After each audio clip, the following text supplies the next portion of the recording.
కుర్మకుల బాంధవులందరికీ శనార్థి. నా పేరు సుభాష్ మంత్రి కుర్మ.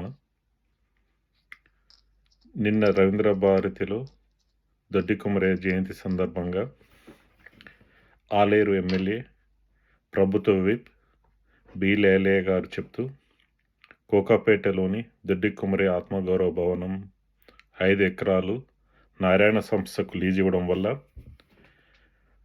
మన విద్యార్థులకు 10% నుండి 20% వరకు ఉచిత అడ్మిషన్లు ఇస్తారని చెప్పారు. ఇవి అన్నీ కూడా గాలి మాటలే, మభ్యపెట్టే మాటలే. ఈ 10% సీట్లు ఉచితంగా ఉంటాయన్న కాంట్రాక్ట్ చూపించేస్తే నేను ఏమి చేయడానికైనా సిద్ధం.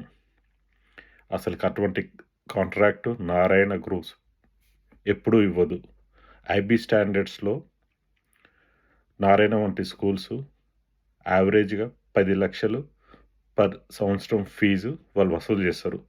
100 మంది కంటే అక్కడ ఎంత అనేది మీరే క్యాల్కులేట్ చేయండి.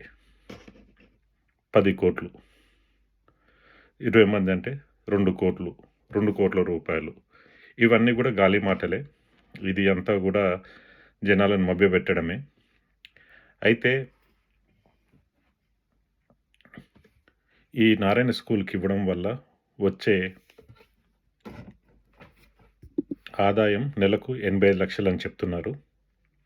ఈ నారాయణ స్కూల్స్ని ఇంటర్నేషనల్ స్టాండర్డ్స్లో కట్టడానికి వీళ్ళు 2 లక్షల చదరపు గజాల బిల్డింగ్ కట్టి ఇవ్వాలని అగ్రిమెంట్లో ఉంది.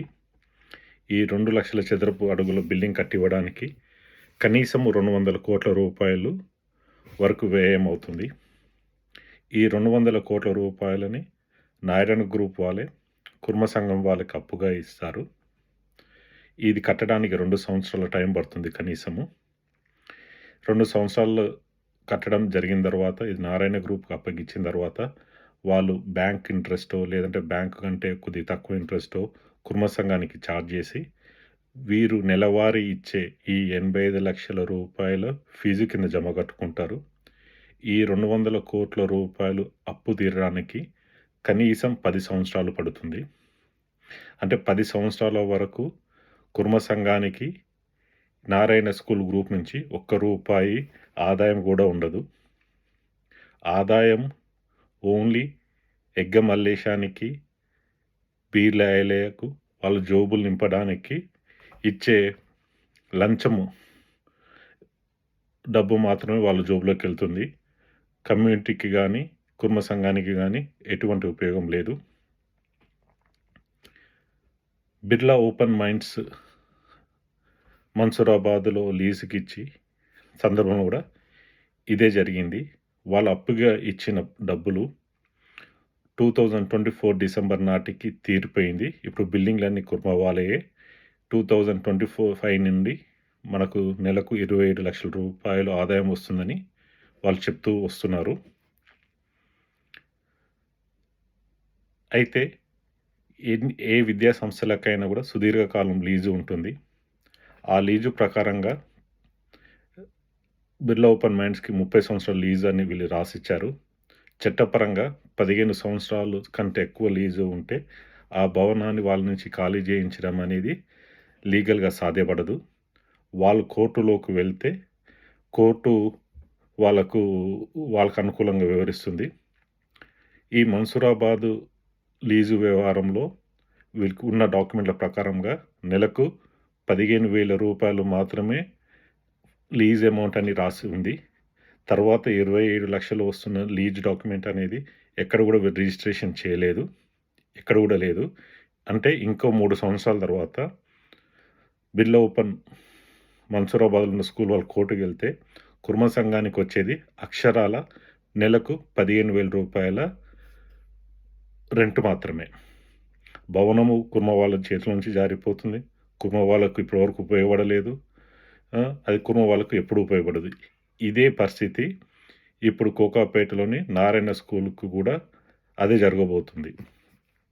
10 సంవత్సరాలు వాళ్ళు ఇచ్చిన బిల్డింగ్ కట్టడానికి అయిన డబ్బులు వాళ్ళే జమ చేసుకుంటారు. ఆ బిల్డింగ్ వాళ్ళే వాడుకుంటారు. ఇంకా ఆపై 5 సంవత్సరాలు వాళ్ళు వాడుకున్న తర్వాత కోర్టుకెళ్ళేసి ఆ బిల్డింగ్‌ని వాళ్ళు సొంతం చేసుకుంటారు. కుర్మ సంఘానికి, కుర్మ విద్యార్థులకు ఏమీ రాదు. ఇందులో ఓన్లీ ప్రాఫిట్ పడేది ఎవరు అంటే కుర్మ సంఘం అధ్యక్షుడు ఎగ్గ మల్లేశం గారు, ఇప్పుడున్న స్థానిక ఎ కుర్మ ఎమ్మెల్యే బీర్ల ఎలయ్య గారు. వీళ్ళ జేబులు మాత్రమే నిండుతాయి. ప్రజలకు, కుర్మ సంఘానికి ఎటువంటి ఉపయోగం ఉండదు.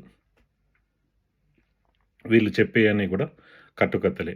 అదే కోకాపేటలో ఇప్పుడున్న మూడంతస్తుల బిల్డింగ్‌లో ప్రభుత్వ నిధులతో కట్టిన మూడంతస్తుల భవనంలో 1500 మంది విద్యార్థులకు వసతి సౌకర్యం కల్పించొచ్చని జెప్పేసి ఎగ్గమల్లేశం గారే ఒక మీటింగ్‌లో చెప్పారు. 1500 మందికి అక్కడ అకామిడేషన్ ప్రొవైడ్ జేయడం వల్ల ఎంతోమంది అందులో అట్‌లీస్ట్ 100 మందికి గ్రూప్స్, ఇతర కాంపిటీటివ్ ఎగ్జామ్స్ ప్రిపేర్ అవుతున్న వాళ్ళకు చోటు కల్పించినా కూడా సంవత్సరానికి వాళ్ళు 23, 30 మంది ఏమైనా జాబులు కొట్టుకున్నా కూడా 30 మంది కుటుంబాలు దీని మీద వాళ్ళ లైఫ్ స్టార్ట్ అవుతుంది.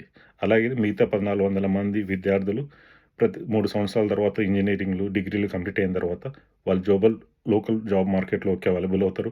మంచి మంచి ప్రొఫెషన్‌లోకి వెళ్తారు. కమ్యూనిటీ వృద్ధి చెందుతుంది. కమ్యూనిటీ డెవలప్ అవుతుంది. కమ్యూనిటీ డెవలప్ అవ్వడం అంటే జనాలు వృద్ధిలోకి రావడము, సంఘంలోకి ఎంత డబ్బు వస్తుంది, ఎంత ఆదాయం వస్తుంది అనేది కాదు. ఇప్పుడు కుర్మ సంఘం వాళ్ళు ఏమైతే చెప్తున్నారో, ఇప్పుడు మనకు వేల కోట్ల ఆస్తులున్నాయి. ఇప్పుడు అంత పెద్ద బిల్డింగ్‌లు, బిర్లా ఓపెన్ మైండ్స్ బిల్డింగ్‌లు, అంత పెద్ద బిల్డింగ్ కుర్మ సంఘానికి ఉన్నాయని చెప్తున్నారు గానీ, అది పేరుకు మాత్రమే కుర్మ సంఘం బిల్డింగ్‌లు గానీ, కుర్మలు ఎప్పుడు గూడా దానిని అనుభవించరు. మనము ఇప్పుడు కుర్మ సంఘం వాళ్ళని ఏం డిమాండ్ చేస్తున్నామంటే, Birla open minds school lease document బహిర్గతం చేయాలి.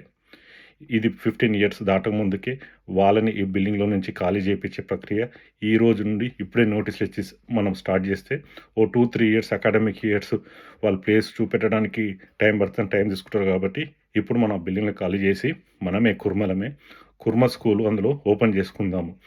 మన కులంలో చాలామంది విద్యావంతులున్నారు, విద్యావేత్తలున్నారు, పెద్ద పెద్ద స్కూల్స్ నడిపిస్తున్న అనుభవజ్ఞులున్నారు. వాళ్ళందరితో కూర్చొని నాన్ ప్రాఫిటబుల్ స్కూల్ ఒకటి నడిపిద్దాము. అందరం కలిసి వచ్చి కూర్చొని ఎలా విధి విధానాలు నిర్ణయించి ఎలా రన్ చేయాలనేది ఒక ప్లాన్ చేసుకొని అందులో స్కూల్ నడిపియొచ్చు.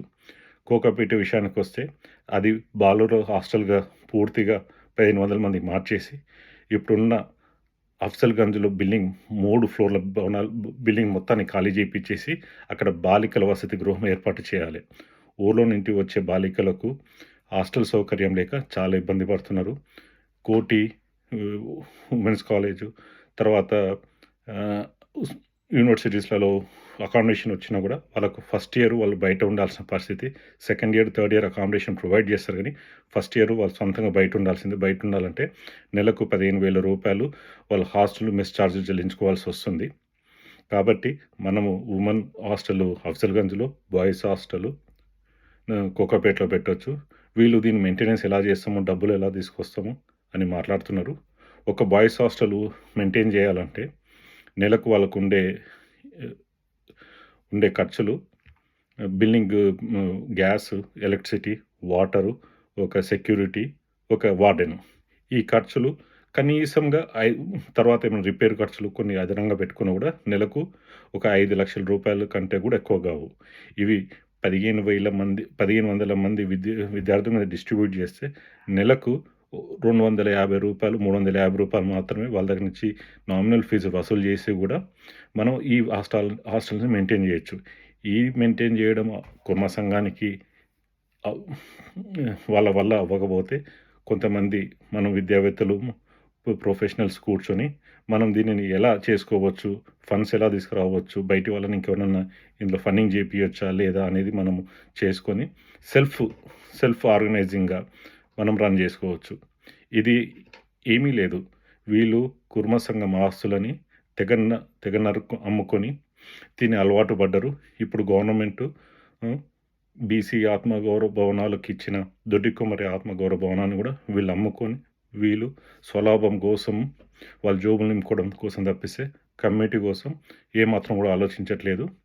ఇప్పుడు కుర్మలందరూ కూడా దీనిపై స్పందించి దీన్ని వ్యతిరేకించకపోతే మనము ఇంకా 20, 30, 40 సంవత్సరాల వరకు కూడా మనం ఇలానే అజ్ఞానులుగా మన కమ్యూనిటీ డెవలప్‌మెంట్ కాకుండా మిగిలిపోతుంది. Thank you.